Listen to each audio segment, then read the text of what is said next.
Hello and welcome to Resource Report, where we share with you important information about local nonprofits and resource organizations that support the community we share, produced by Pathways to Agency.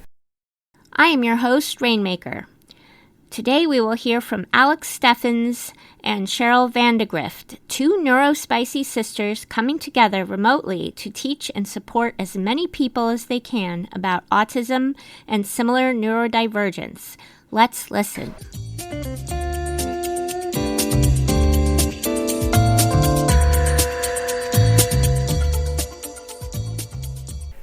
I am here with Neurospicy Sisters Autism Coaching, and I've got Allyx Steffens and Cheryl Vandegrift with me here. Hi. Allyx, so would y'all like to introduce yourself and how y'all came to be here doing this? Ooh, that's a story. So I'm Allyx Steffens, and I'm actually a graduate of Evergreen. I'm a former environmental educator, and I have a certified in early childhood development specialist. And Cheryl has a degree in psychology, and she's also autistic. So she gives the person first inside view of the actually autistic mind. And I've worked with CPS as a respite care provider for special needs children. And so I give practical tips for parents and families that help the family heal as a whole. That's awesome. Anything to add, Cheryl? You asked how we came to be here. The short story is my psychology degree has a focus in life coaching. So I was actually health coaching at first, not a personal coach, just a more of like mindset. But it was really, I was on my journey of finding out about my own ADHD and autism, and also probably my daughter's. And it was just really weighing on me that I needed to probably approach my sister about actually doing autism coaching and education, because on my journey, I was, reading all of these frustrations from actually autistic people about things they were dealing with and all the holistic things they were dealing with, and, all the parents and stuff. And but I just really saw that there was a need for education from an actually autistic standpoint. And so I called her up, and I was like, this health coaching thing really isn't panning out for me. Like, I feel like my heart is telling me that we need to start this autism coaching. And she's like, just say the word. So that is how we ended up here 2 years ago, and we've been growing ever since. And so we started a private group, and she started doing weekly lives where she started talking about her autistic experience and that internal world, because when she finally got her diagnosis and we figured out that she's autistic, a lot of things started falling into place for her. And some of that's like self-accommodations and self-grace and forgiveness and, all of that, because as a late diagnosed autistic, you spend all of your life feeling like there's something wrong.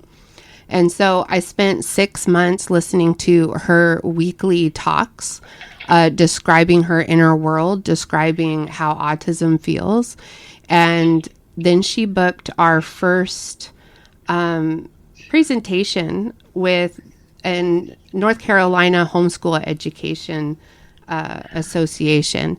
And I said, I still didn't understand what she was trying to say. And we knew that she was trying to say something, but we were trying to translate it into a way that neurotypicals would understand.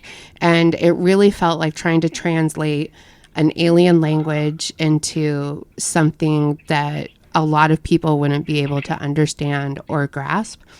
And so we jumped in with both feet. She said, I'm just going to book us. And if it doesn't make sense, then we just need to start getting like parental feedback or neurotypical feedback about where it doesn't make sense. And so I started with the visuals. And I think with the visuals, I went down a rabbit hole for 4 days because once I came up with that initial visual for the for the autistic Maslow's triangle, is when it started really clicking into place for me, and it started making sense about what she had been trying to say the whole entire time. And so then we expanded that concept into a 1-hour keynote. The autistic Maslow's triangle, we have been spending 6 months to a year developing it, creating slides, learning how to explain it, switching the slides. And I was listening to your podcast on Autism Acres, and I wanted to shout out Alan Young was one of the first people that I gave the presentation to, because I was like, does this make sense? Does this sound like a tin hat situation or groundbreaking? And he said groundbreaking, and and he asked questions and he poked holes. And if you've ever met Alan, that's a lot of his personality. And I utilized him as a tool so many times over the years of like, does this make sense? And so we've developed it into keynote. And then we had a friend of mine, she had us present to FES, Family Education and Support Services, just to get a clinical touch on that. Does it pass a clinical psychology? Or is this just pop culture, whatever? And they endorsed us. We're on their website, and they said it was mind-blowing and changes the way that people look at autism. And so we felt more empowered than ever. And then we went into our presentation at our first homeschool conference, and we had 70 people, and they were parents. So these are lay parents. And this was a real aha. I feel like it was more of an aha moment for Cheryl, because she was the one in the room and I was joining virtually. And we were going through this really basic presentation on how to homeschool your neurodivergent child, and some tips and how to, manage things, how to talk about things. And she stopped me. I was speaking, and she was like, I'm seeing a lot of confused looks, a lot of confused faces out here. Can we do just like a quick vocab check? And so she said, who here knows what stemming is? And what was it? Like one parent raised their hand out of a room full of... It was probably like 3. Yeah, it was not very many. So these are people that are supposed to be advocating for their child, and they don't even have the language. The between a meltdown and a tantrum, and how to navigate a meltdown, what an actual meltdown was. I was like, okay, this is not part of our presentation. Like this kind of education has got to be outside of this. I don't have time to stop right now and go over vocabulary. Like, this is crazy. So it became really apparent to us, like, how are you supposed to advocate for your child and you don't even have that language surrounding what the issues are, if you don't even know what stemming is or a sensory diet, or how are these families supposed to be supporting their kid when they don't even understand or have that language around it? So, I mean, one of the things that we do in our membership, I will get into later, is there's a vocabulary check in the first week, because it's like a lot of these parents don't even understand the language of autism or have that level of understanding around the difference. The pipeline, we realized that the pipeline they were kind of traveling down was realizing that something was going on with their child, fighting to get a diagnosis, getting the diagnosis, and then they are just handed a referral for ABA therapy and maybe some pamphlets for some area resources, and patted on the head and said, have a good day. Mm-hmm. They do not get any education for anything. So what they do is they go to the internet and they find these autism parent groups, and they think, these are my people. I will learn something in here. There are people in here that will educate me. And what we found is that they're actually just kind of echo chambers of, a lot of them maybe are educational, but there's a lot of them that are, very victimizing, very, oh, poor me, Fix my child. Autism is like cancer. And people kind of start to do that, and they just think that's normal. Like, so that is very emotion based. We take the emotion out of it, and we are just giving you facts. Like, these are the tools. This is what your child's brain is doing. This is how you handle it. This is how you support them. Let's go. Yeah. And it was just this weird expectation that to defer to the therapists, right? And so even if they have questions or have, there was this, when talking to parents afterward, they said they did not feel empowered by their therapist to be partnering with their child. You're just supposed to parrot what the therapist is doing. And if you feel uncomfortable with what the therapy is, I've had parents in support groups that are just like, the therapist is telling me to do this, this, and this, and I don't feel comfortable doing that because it feels awful to do to my child. But they are so fear-mongered into thinking that this is what's best, or this is, and so we're wanting to help. They're labeled as the parents are being uncooperative. That is why the child is not progressing. Mm-hmm. Oh my goodness. So we really want to be partnering with parents to help them understand their kids better. And studies have found that autistic individuals that have family support are more successful, more happier, and their mental wellness is higher. My son has been denied certain services because his self-esteem was too high because we homeschool. And I was just I don't understand why. That's the yardstick they go by is how depressed are they? That's pretty sad. That's not the only thing that they should be going by. Cheryl, what state are you in? I am in North Carolina. North Carolina, right. So Cheryl, you're located in North Carolina. And Allyx, you're here in Olympia. So, but y'all both run this organization. How do y'all do that in two separate places? It's not too bad. We do a lot of business meetings on StreamYard. We don't stream. We just go in the back office and talk to each other. For the homeschool conference, they had a lot of AV equipment and stuff, so I just signed in on their computer, and they had it already hooked up to their projector. So that helps. In our group, we use StreamYard to stream our live streams. But yeah, it's a lot of calling in. Either I'm in person and she's calling in, or she's in person and I'm calling in, like this. We find ways around it. Okay, so y'all are both providing services both here and in North Carolina. Yeah, it's virtual. It's online. We have a website. So yeah, the pandemic really made working virtually a lot easier. And so we've been able to connect, and we do it just like this. One of us is usually in person, and then we'll connect the other person virtually via phone or Zoom or however it is that they want to be connected.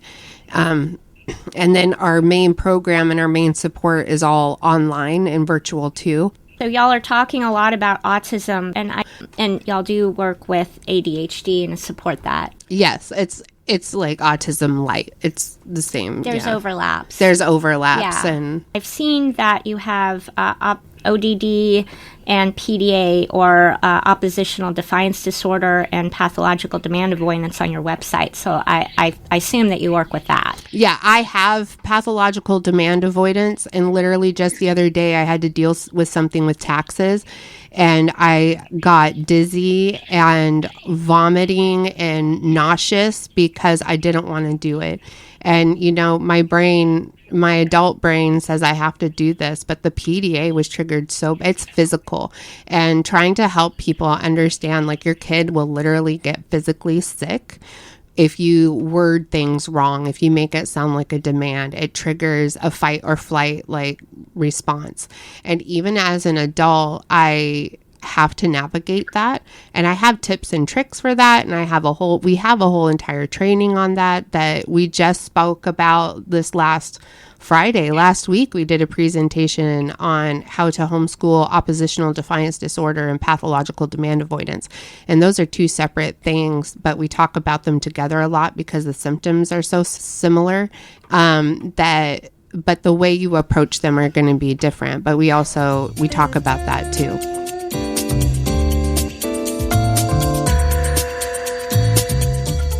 ODD and PDA, those two do not seem to get as much airtime, as it were, as autism and ADHD. Can y'all kind of go over those a little bit better, more clear? Okay. Oppositional defiance disorder is usually linked to PTSD. And then if you want to talk about PDA and ODD, we're going to go back to the autistic Maslow's triangle. Yeah, it starts with self-actualization at the bottom, and then we move up to self-esteem, and then we move up to love and belonging, and then we move up to safety and security, and at the very top is the physiological. So physiological comes as an afterthought. And so you see that a lot in like hyper focus, that you can get so focused on an art project that you forget to eat for days or something like that. And so we learn the neurotypical Maslow's triangle as part, for me, when I was a teacher, was kids can't learn if they're hungry or if they're not safe at home.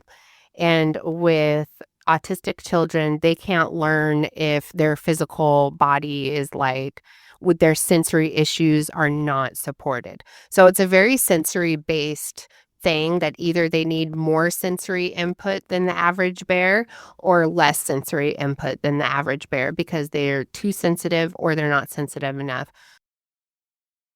Like for me, if your child is in a wheelchair, you are putting in a ramp, you're widening the doorways, you're moving the counters in your house so that they can get around the house.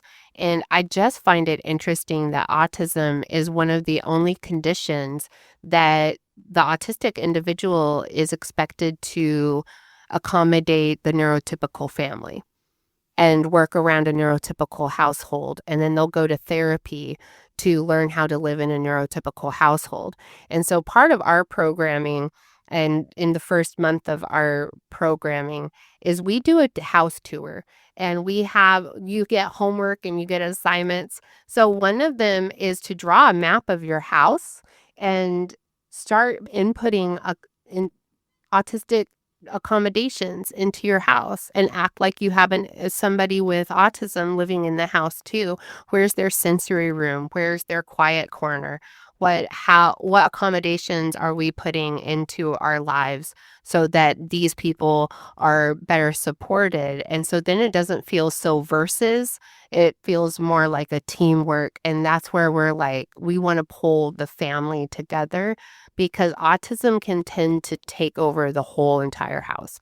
Meeting parents that have been on wait lists for therapies for years and they're scared of their child. They're scared to tell them no. They don't have like clients that have food aggression. And I'm like, have you ever thought about putting a door up in the kitchen so that you can close and lock that door so that they're not coming in while you're trying to cook?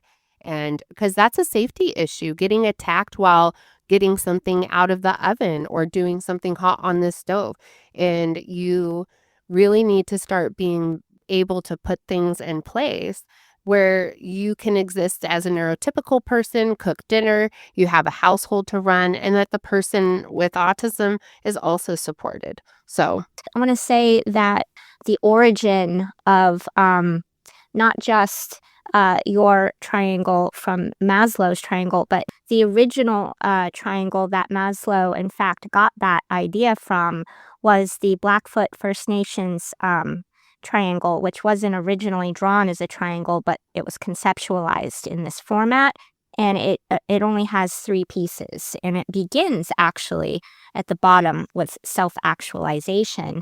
And then it moves to community actualization with cultural perpetuity at the top. mhm. And I think that this is personally my opinion, but that was kind of a corruption based in European ethics, Mhm. white ethics, that Maslow took that and made it into the Western headspace, which began with physiological needs, safety needs going up, belongingness and love needs, esteem needs, need to know and understand aesthetic needs, self-actualization with transcendence at the top. And that was also part of the Blackfoot Nations, that he like kind of changed that to fit the. That's very interesting. I didn't know that. Yeah, it's not hard to Google. There's a bunch of different websites on it, but there's one particular, it's the buffalosfire.com, I believe is the website that has that article on it. Mm-hmm. Yeah. Yeah. Kudos to y'all for like kind of moving back in that direction. Yeah, and just flipping it on its head and re-explaining, and we're having parents come up and just sharing that first little slide. I shared it with you in preparation for this interview of like, this is what we did, this is how we flipped it. Even just that, parents go, oh, that makes so much more sense. And I'm like, yeah. So even just that one slide of we're just opposite of neurotypicals.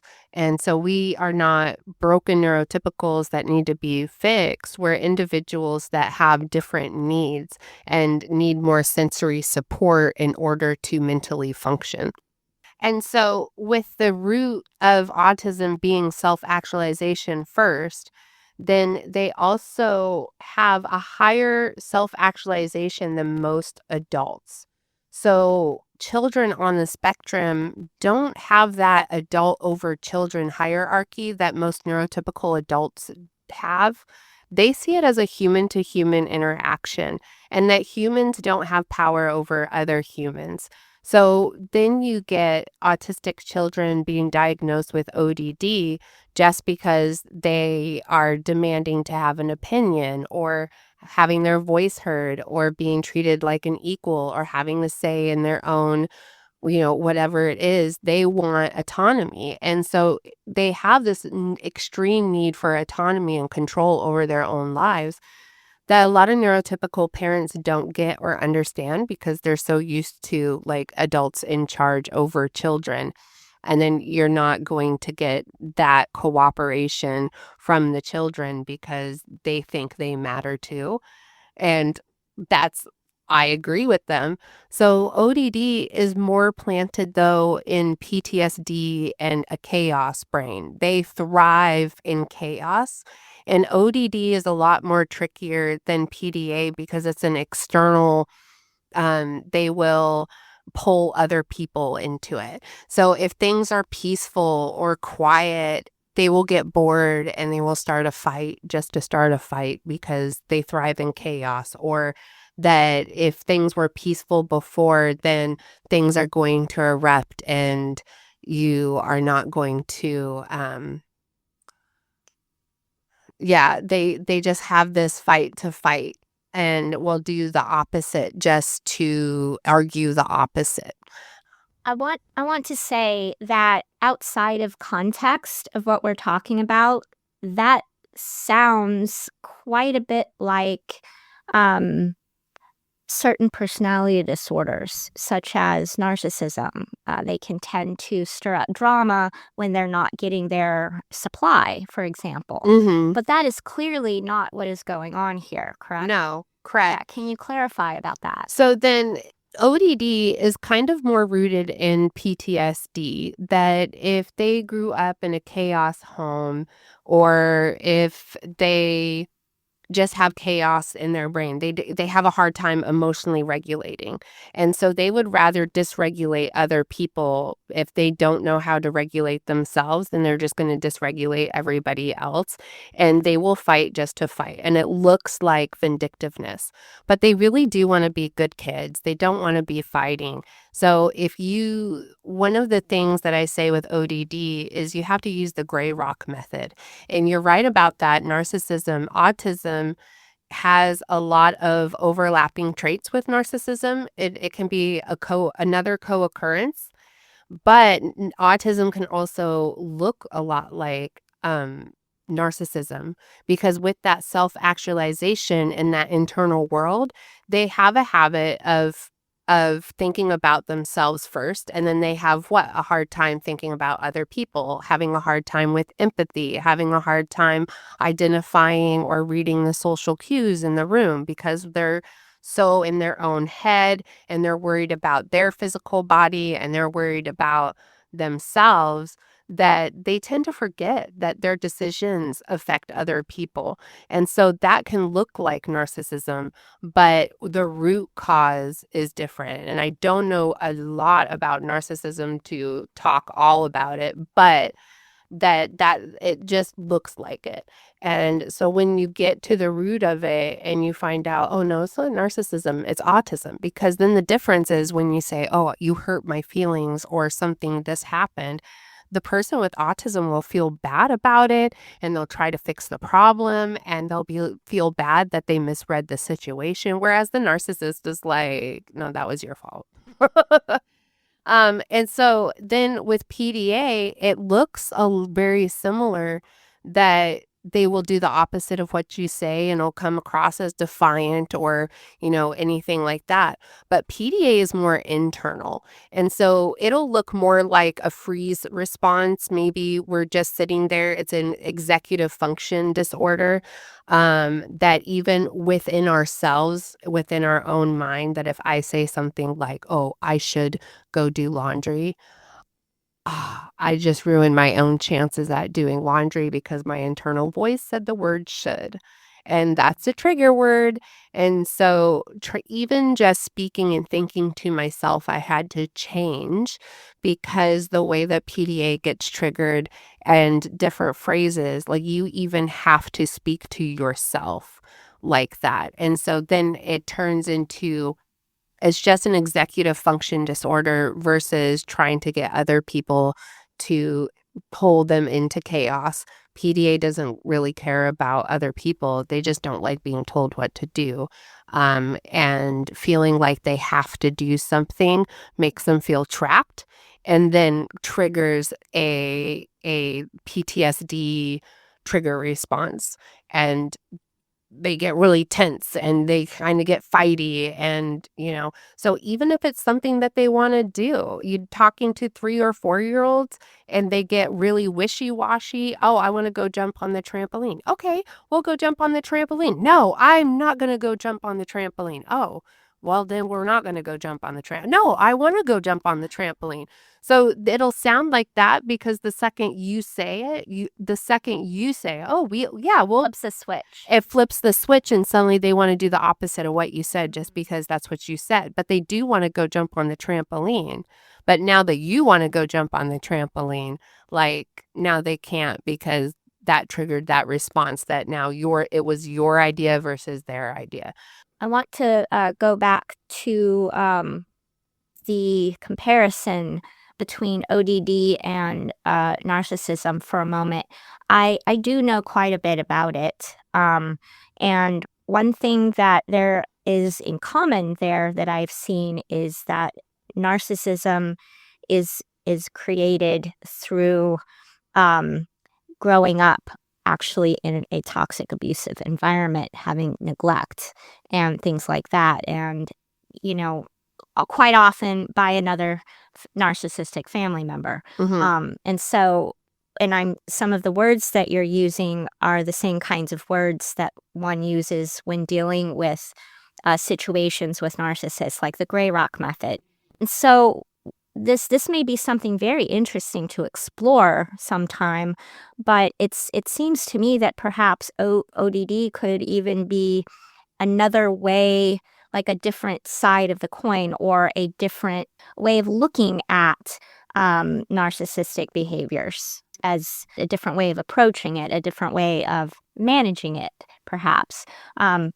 We're not here to delve into that right now, but I wanted to bring that up. That's an interesting thing to think about. Yeah, definitely not having an opinion or having an attachment to the outcome is a big trick, just in autism in general. Mm-hmm. Not having too strong of an opinion either way. I don't care if you wear your red shoes or your blue shoes, but what shoes do you want? And I don't have to have an attachment to the outcome and just trying to gain cooperation. And like I said, we have a whole training that where I go over all the phrases you want to use, or phrases that you want to avoid, what are some strategies. And so that's some of the things that we do as autism coaching.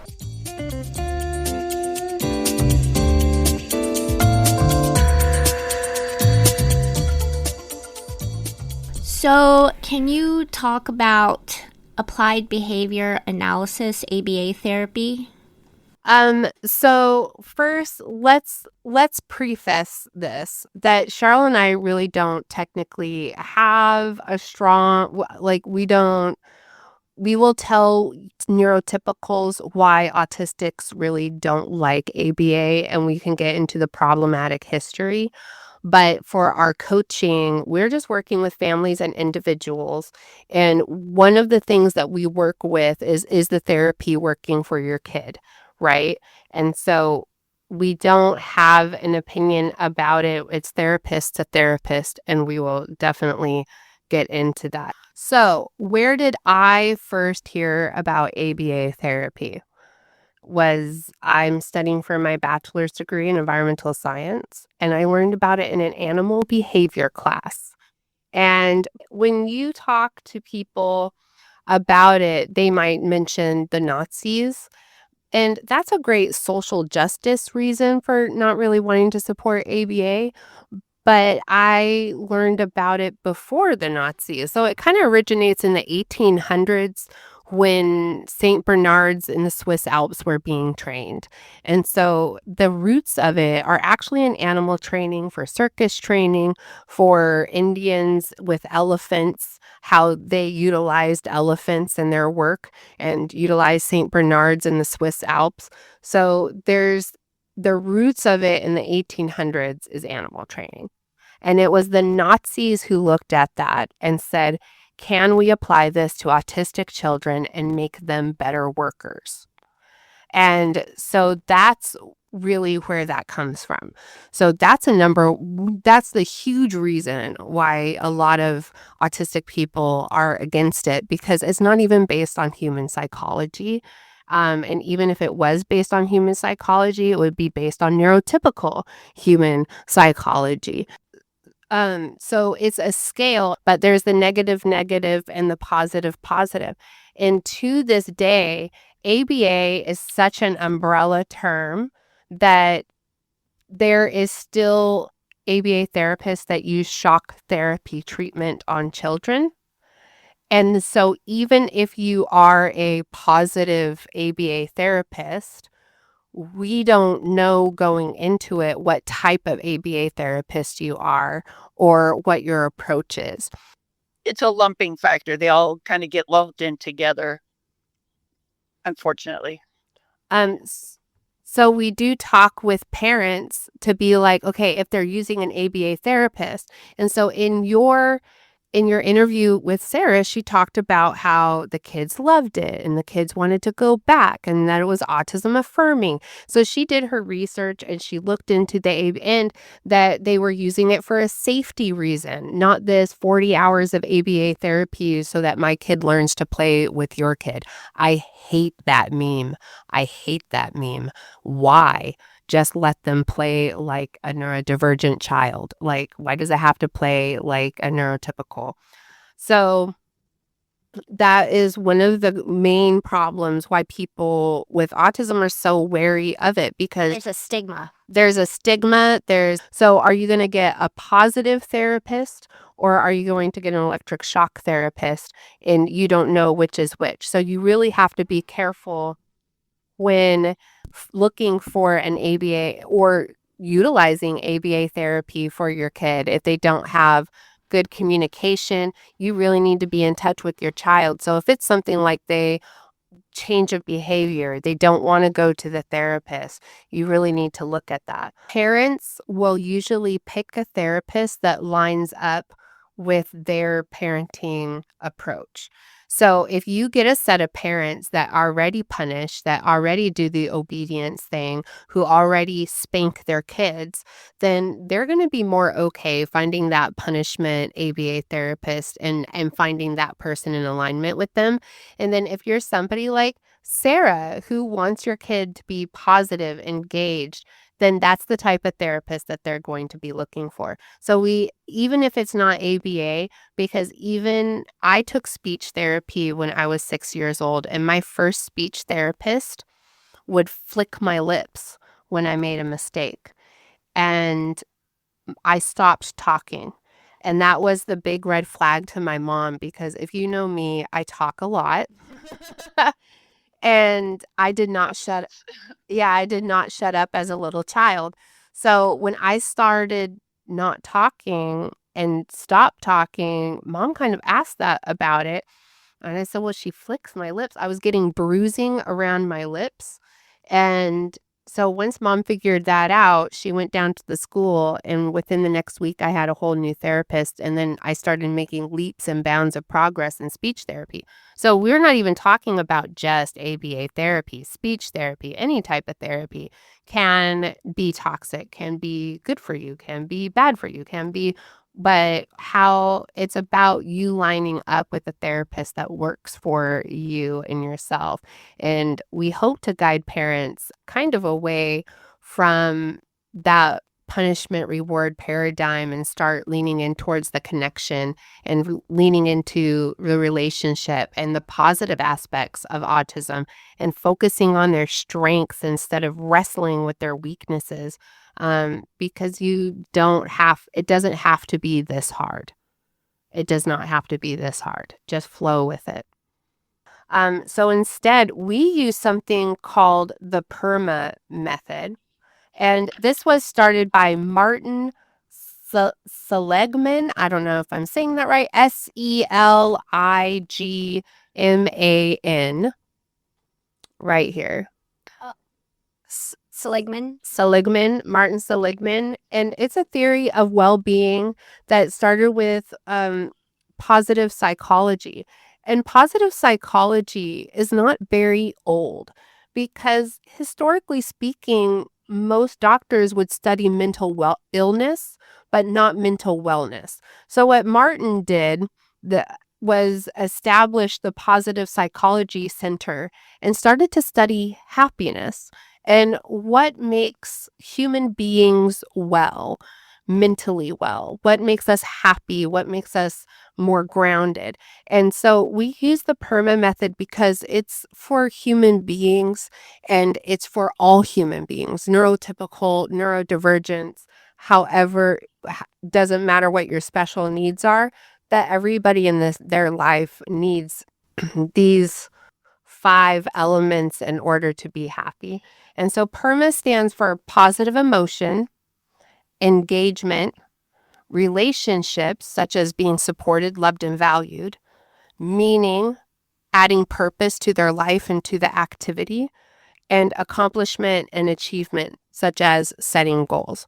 So if you take the PERMA method, you can take the PERMA method and apply it to an ABA. And it's evolutionized into a more positive role, and it's going into a different directions where they're saying, okay, we need to be this studying of mental wellness is showing that we need all of these things, this engagement, the relationships, having positive reinforcement is more effective than punishment. And if you've never tried doing it positive, you think you have to punish kids into acting a certain way, or you rely on obedience, then you're not going to get that outcome that you think you're going to get, or have that positive relationship with your kid.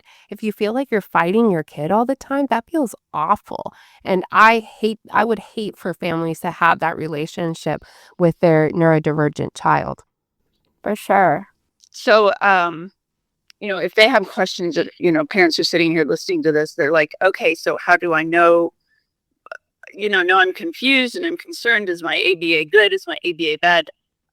You can sit down and request to sit down with the therapist before you hire them and say, what skills do you work on?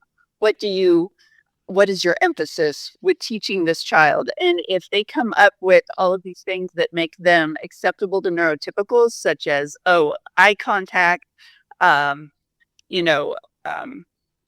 certain conversation things, Stimming, we try to extinct the stimming stuff, because that makes people uncomfortable. Those are red flags. What you want to hear is like life skills, brushing their teeth, brushing their hair, kind of keeping a schedule as they get older, tying their shoelaces, skills like that they're going to need every day. Like, we're not here to fix them. We're just trying to teach them skills that they need that come naturally to everybody else. And help the parents pivot. You have coach, speaker, advocate, consultant on your website. Then you have keynote, abuse prevention, PDA, ODD, meltdowns, de-escalation techniques, autism and sleep, co-occurrences, and other stuff, all on your website. So we do presentations. They can be they're $100, but we do presentations and we do trainings, and we can go into either professional training or therapists or whoever kind of wants to hear this new view of autism. And we have different topics that they can learn from. Somebody said, "Oh, I do talks for the Senior Action Network," and they asked us about, "Well, what does autism have to do with seniors?" And I was like, everything, because how many undiagnosed grandparents are out there, or how many grandparents are now having grandchildren getting diagnosed with autism, and their view of autism is that old 1950s institutionalized nonverbal. But as we learn more about what autism is and isn't, and more people are coming to the table with their autistic views and voices and saying, no, this is what autism is, more and more people are getting diagnosed and late diagnosed. Yeah. So basically, anybody could come to y'all and go, "Hey, we would like to have a training or have a coaching session, one-on-one or for a group, anything." Oh, anything from obviously parent education to first responders education. What it looks like to come up to an autistic person, what it looks like, they're not listening to you, so let's not tase them. This is an autistic person, how to recognize that. What it's like to have, how to be a better employer for autistic people, how to handle autistic clients. Basically just about anything autism related, businesses, organizations, families, we can cover that. And so, what are the charges for the services? We have a $50 membership that's online. We have 1 month of programming for that. And it's $50 a month. We feel that's very reasonable. We're trying to keep it low so that it's accessible to families. So in our first month, we really talk about the genetic aspect. Does the parent themselves also have autism? So do they need to be putting autistic supports in for themselves, not just their child? So you sort of do an evaluation when you're working with a family. Right. And we have a questionnaire that when they first come in, one of the first assignments is a giant questionnaire where we talk about what your pain points are, what your issues are, how many autistics are there in the family, if you suspect family dynamics, older siblings, younger siblings, and we really get into it. And we have a once a month group chat to just check in with everybody. But we have a group that's on our website, and everybody's going through the same journey. There's writing assignments. And so you'll see people writing in the group about what their experiences are, what their pain points are. And you'll be able to hear back from other families that are going through the same thing, and they're going through their own assignments. And so it's that level of vulnerability and that level of accountability of how are we approaching this? and checking our attitudes and checking our egos at the door and saying, we really want to be able to work with them and support them. And I love that parents that are now coming into their autism journey are getting more of an autism first point of view than parents did in the past. But it's not enough, and I don't think it's loud enough. And so we're just out here kind of doing our thing, and we love doing the keynote. We have a $50 a month membership, and we have $100 per presentation. And it can be on whatever topic you want. Everybody benefits from understanding autism better. Yeah. Period. So we can tie it into everything because autism affects everything. For sure. People are everywhere that are on the spectrum, in the spectrum of humanity. And so it's great to build understanding, build bridges between neurodivergence and neurotypicals, and just wanting to be there to support them. And so if it's just $100 presentation, you can either pick from the list that we already have, or if you already have an idea about what you want us to talk about, just reach out to us, ask. We will make it make sense and we'll make it work. And then you get the group support, you get us in there. We will answer your questions, and then a once a month live call where we check in with you and you get to ask us.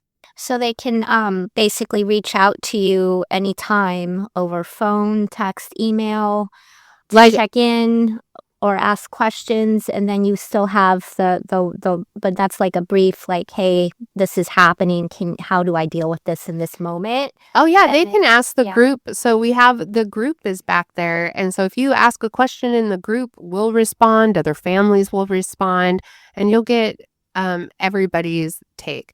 And I am such a big proponent of low tech, easy solutions and solution-based thinking. We're not going to sit here and complain about the situation for too long. I hate that. We're going to look at solutions. And if you're on a wait list, we want to be able to help you and get some practical things in place so that you're not waiting 2 years in order to get the support that you need from a therapist or anything like that. That's awesome.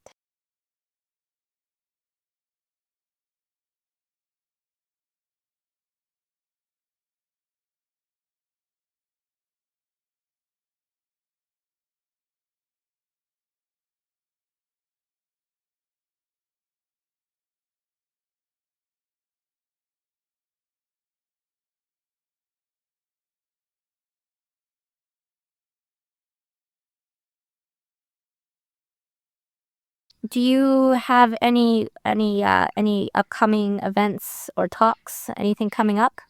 Well, she does. Yeah, we are in talks with OUUC. I have been cleared to say that we are in talks. The Olympia Unitarian Universalist Church? Yes, so OUUC.org. And we are in talks with kind of using them as a location.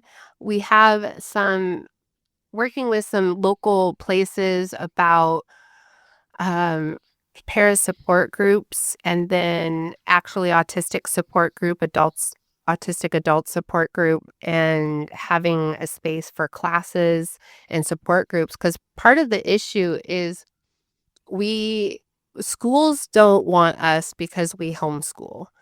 And churches, people are a little nervous to go into, and community buildings have rent and high rent and might be not affordable for things.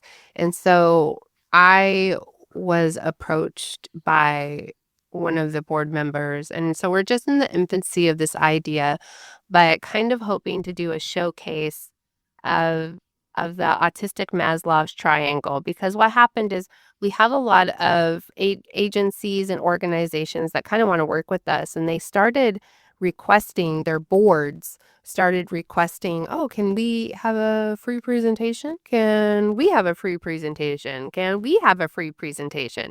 So instead of just doing a whole lot of free presentations for 4 to 5 people, that's a board per board, whatever. One of the things I'm hoping to do, I want to manifest it just like we manifested this radio show, that they're doing a showcase for all the area agencies for where we share the autistic Maslow's triangle, and they get to come and see the space, and wanting to, as programs are getting their funding cut and locations cut and contracts are being ended, and there's a lot of fear surrounding how autism resources are going to look going forward, that they kind of want to support the marginalized community of folks. That's what we're kind of working towards, hoping for having this showcase and then seeing what comes out of that, what agencies want to work with OUC or with us. But I do want to try and get everybody in the same room so that we can start talking and get some inner organizational programs going and teaming up and coming together to support the autism community of the South Sound in a powerful way, in a way that we need to be coming into action moving forward, and asking ourselves how we're doing that. Where can people find an announcement about that?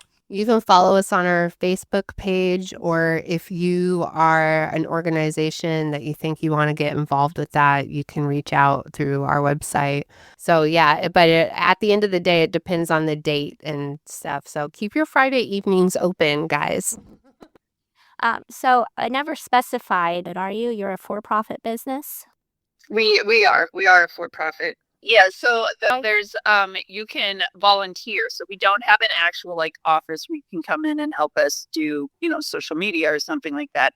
But we are trying to write a book. If you have any editing skills, any cover art, any experience publishing a book, any kind of social media help, anything that you think that you can help us with is greatly welcomed. Donations, 100% of them would go back into the business. One thing that it would go towards is the website. We want our website to be kind of our hub rather than the Facebook group. And we need it to do a lot more things, but that takes plugins and apps, which takes money. So it would go into updating our tech, upgrading our tech. The other thing that you brought up that, what if that $50 isn't in their budget? We can provide scholarships if we have enough donations. If people cannot front that $50, I would like to do college scholarships in the future. Like this is, I have an autistic daughter and she goes to the community college, and we went to the financial people, and I was like, hey, do you have any she does not qualify for FAFSA, do you have any scholarships for autistic individuals? Oh, you have to go to the disabilities office for that.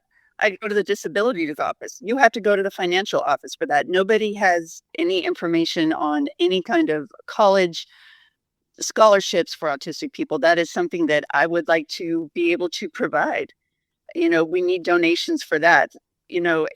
There's so many ways that you can help, and pretty much all of it will go straight into the business. We're not here to line our pockets. We are going to get, we do have our time that we're putting into it, but we are mostly here for the business and for, just growing it and growing it and growing it. Right now we're in Washington and North Carolina, but what's stopping us from going and giving talks in Michigan or Nebraska or New Mexico? Nothing. If people are like, yes, we really want to support this message and we really want to support spreading the triangle, how can we help? Like, reach out and tell us what it is that you want to do. Because I need like physical help to go do events because I have MS. And so I'm really limited on the physical things that I can do over here, such I as can't help her. Right. So if we go to a conference and we have a table at a conference for a weekend, it's just me, right? And it's just me by myself, and I don't have a second person to come with me. And some of these conferences require a second person at your table so that you can go eat or go to the bathroom. Wow, that's tough. You really need some volunteers, don't you? Is there anything else you would like to share? There's so much. There's so much, like, because, when you're passionate about something, like, you could just talk all day about it. So it's really hard to just pick out, things. But I think that you did a really good job with your questioning and stuff, that we really were able. Oh, I appreciate that. So how do people connect with you? Where do they find you?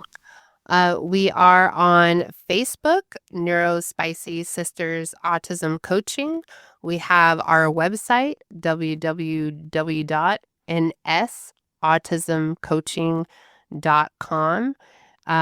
You can email me at Allyx, that's ALLYX, .Steffens, STEFFENS, at gmail.com.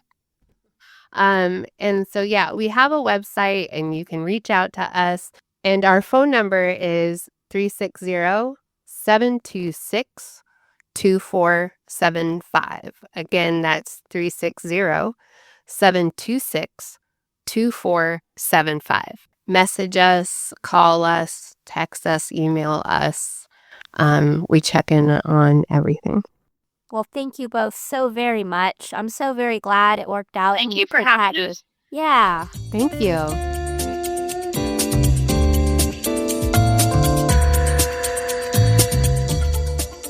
That's it for today's resource report produced by Pathways to Agency. At Pathways to Agency, we are driven by the belief that everyone should have the tools and support to achieve their goals and thrive in their communities. Our mission is to bridge the gaps in understanding, accessibility, and trust by connecting individuals to resources and sharing information and processes that can lead to personal and community growth. Resource Report offers information about existing and emerging nonprofits and resource organizations. Find out more at pathwaystoagency.org. You can also find our shows archived indefinitely on rss.com/podcasts/resource-report. Chaos Radio is not responsible or liable for any views or opinions expressed in the interviews conducted by Resource Report. Till next time, and thanks for listening.